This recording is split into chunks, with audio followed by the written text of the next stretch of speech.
லௌதேத்தூர் இயேசுஸ் கிறிஸ்துஸ். இயேசு கிறிஸ்துவுக்கு புகழ்.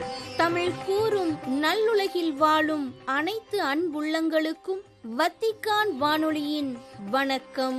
இறைவன் உங்கள் உள்ளத்தையும் இல்லத்தையும் தன் அன்பாலும் அருளாலும் அமைதியாலும் இன்றும் என்றும் நிரப்புவாராக.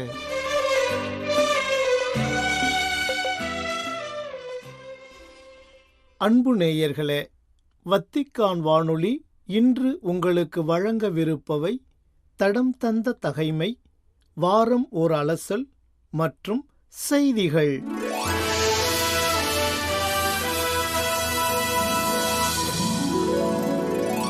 தடம் தந்த தகைமை. கை உங்களை பாவத்தில் விழச் செய்தால்.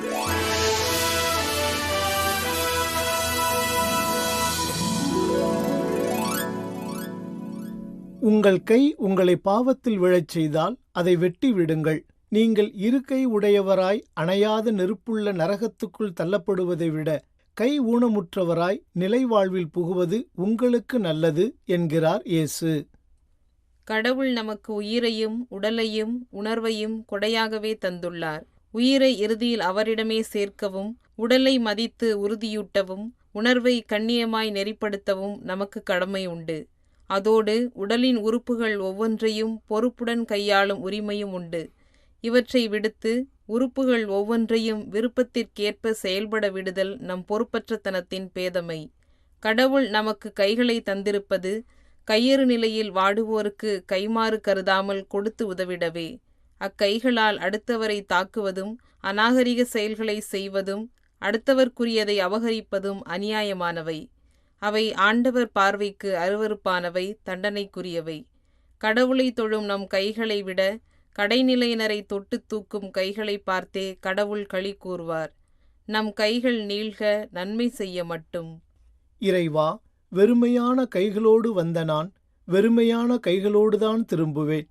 அதுவரை வெறுப்பும் வேறுபாடும் காட்டாமல் வாழ எனக்கு வழிகாட்டும்.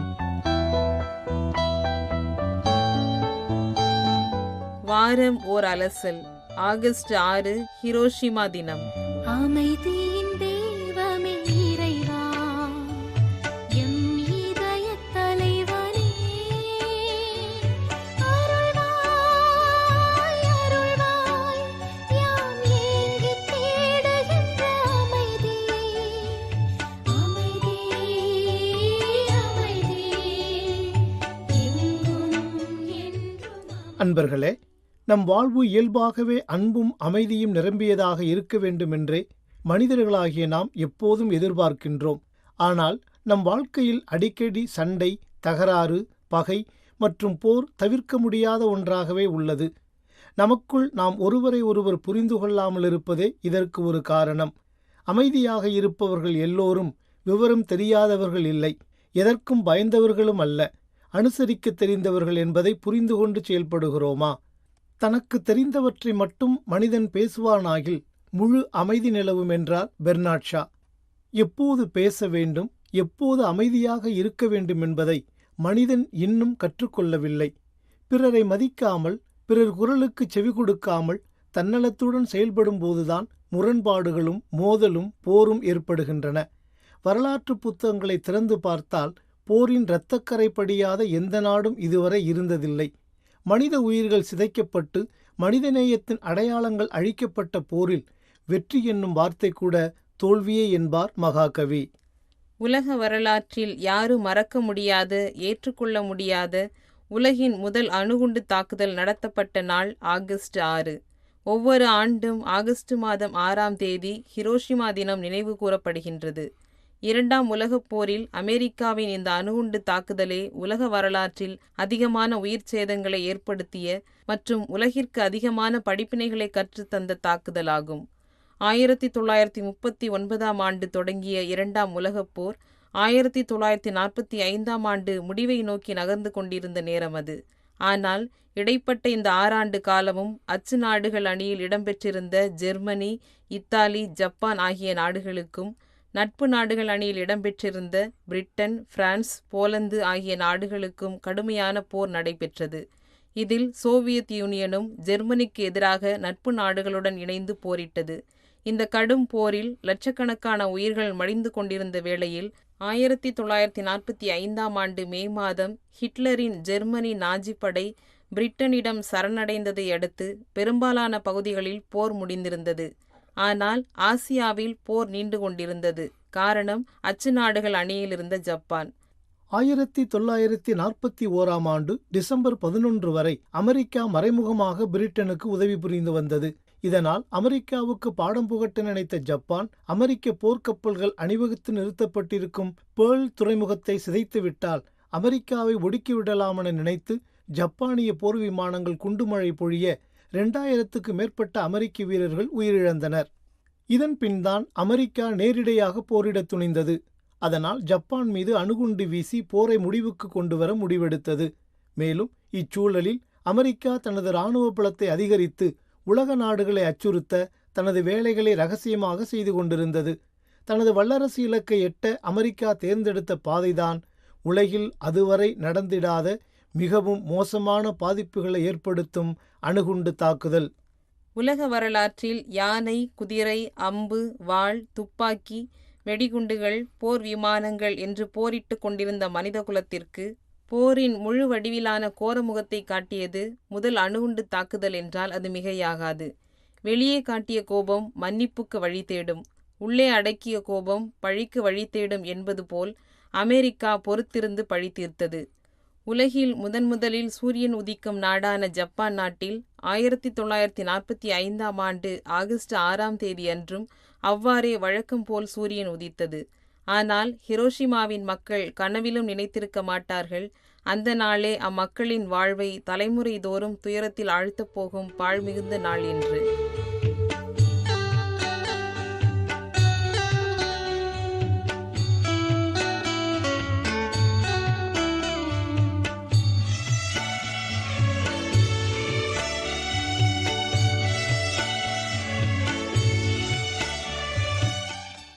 அன்று காலை 8:15 மணியளவில் ஜப்பான் மக்கள் சிறிதும் எதிர்பாராத வேளையில் ஏனோலாகே என்னும் விமானத்தில் அமெரிக்கா எந்த ஒரு முன்னெச்சரிக்கையுமின்றி ஹிரோஷிமாவில் 10 அடி உயரமும் 71 அடி விட்டமும் யுரேனியம் 235 நிரப்பப்பட்ட 4100 கிலோ எடை கொண்ட லிட்டில் பாய் என்னும் முதல் அணுகுண்டை 31,000 அடி உயரத்திலிருந்து வீசியது.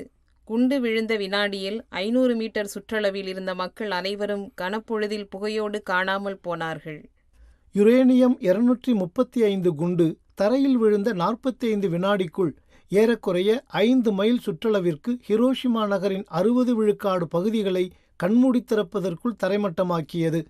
அணுகுண்டு விழுந்த இடத்திலிருந்து 1 கிலோமீட்டர் தூரத்திலுள்ள 60,000க்கும் மேற்பட்ட கட்டிடங்கள் சேதமடைந்தன.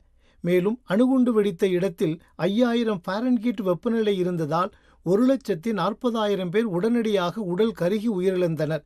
இந்நிலையில் குண்டு வெடித்த துயரம் அடங்கியிருந்தாலும் கதிர்வீச்சின் தாக்கம் விட்டபாடில்லை. இதில் அந்த நகரை விட்டு தள்ளியிருந்த பல ஆயிரம் மக்களும் பலியாகினர். குண்டுவீச்சில் பலியானவர்களை விட உயிர் பிழைத்தவர்களின் நிலை இன்னும் கடினமாக மாறியது. அனைவரும் வாந்தி, தலை சுற்றல், இரத்தப்போக்கு, முடி உதிர்வு, தீக்காயங்கள் மற்றும் புற்றுநோய் உள்ளிட்ட பல பாதிப்புகளுக்கு ஆளாகினர். குண்டுவீச்சினால் ஜப்பானின் பிற பகுதிகளுடனான தொடர்பு துண்டிக்கப்பட்டதால் நடந்த துயரச் சம்பவத்தின் கோர நிலை உலகிற்கு புலனாகவில்லை. நிகழ்ந்தது என்னவென்றே அறியாதிருந்த அவ்வேளையில் 16 மணி நேரம் கடந்து அமெரிக்கா அணுகுண்டு வீசியதை அறிவித்தது. ஜப்பான் சரணடைய காலம் தாழ்த்தியதால் அம்மக்கள் ஹிரோஷிமாவின் இழப்பை முழுவதுமாக உணர்வதற்குள் ஆகஸ்ட் 9ஆம் தேதி, அதாவது ஹிரோஷிமா தாக்கப்பட்ட அடுத்த 2 நாட்களில் ஃபேட்மேன் என்று பெயரிடப்பட்ட மற்றுமொரு அணுகுண்டை நாகசாகி பகுதியில் வீசியது அமெரிக்கா.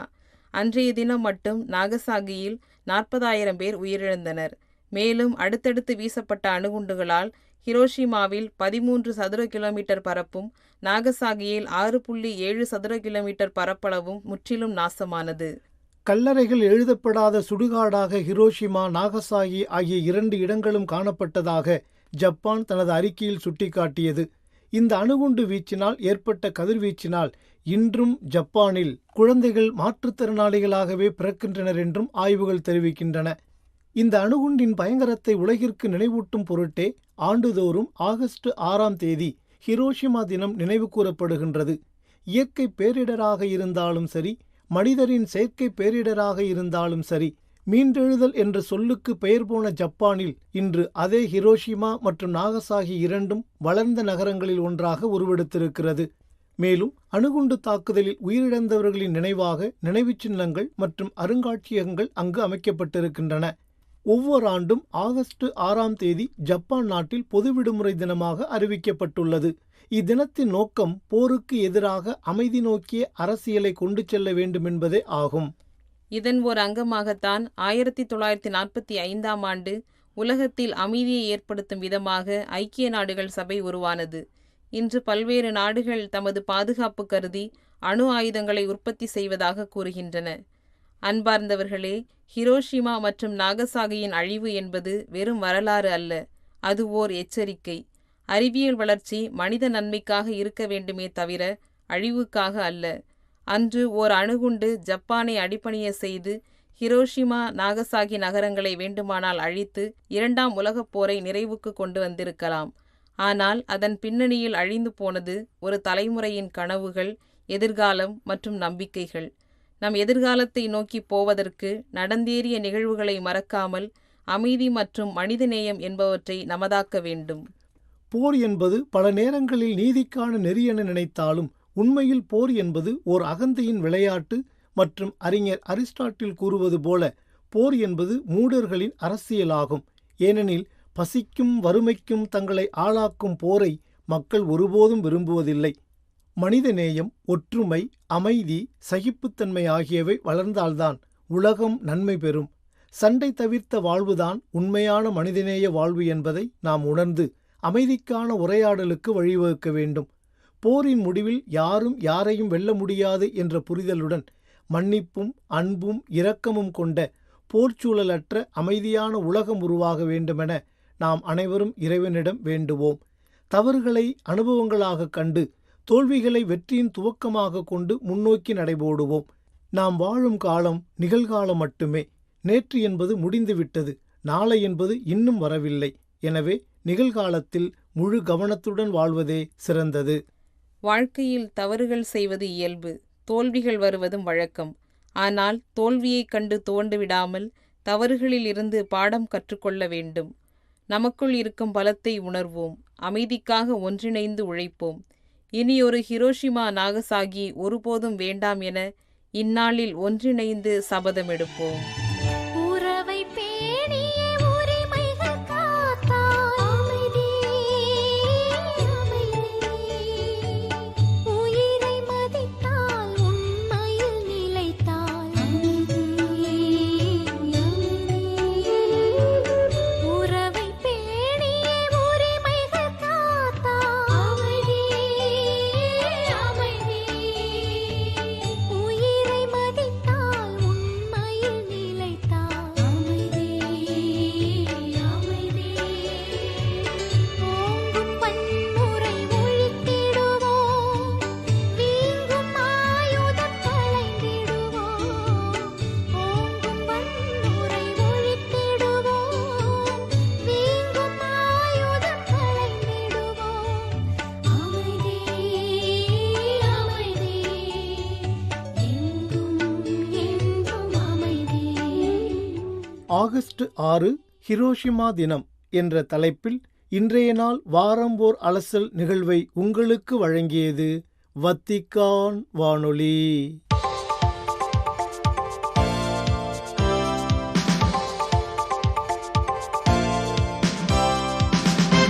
செய்திகள். திருமுழுக்கு அருளடையாளம் வழியாக கடவுளை நம்புபவர்களுக்கு விண்ணக தந்தையின் இல்லத்திற்கான கதவு திறக்கப்பட்டுள்ளது. அங்கு கடவுள் நமக்காக காத்திருக்கின்றார் என்றும், நம் அன்புக்குரியவர்களின் இழப்பு மற்றும் துன்பத்தின் முகம் வழியாக கிறிஸ்து நம் ஒவ்வொருவருக்கும் மிக நெருக்கமாக இருக்கின்றார் என்றும் செய்தி ஒன்றில் தெரிவித்துள்ளார் திருத்தந்தை 14ஆம் லியோ. 2020ஆம் ஆண்டு ஆகஸ்ட் 4ஆம் தேதி லெபனான் நாட்டின் தலைநகர் பெய்ரூட் நகரின் துறைமுகத்தில் ஏற்பட்ட மிகப்பெரிய வெடி விபத்தின் 5வது ஆண்டினை முன்னிட்டு பெய்ரூட்டில் நடைபெற்ற இரவு திருவிழிப்பு ஜப வழிபாட்டில் பங்கேற்பவர்களுக்கு அனுப்பியுள்ள செய்தியில் இவ்வாறு தெரிவித்துள்ளார் திருத்தந்தை 14ஆம் லியோ.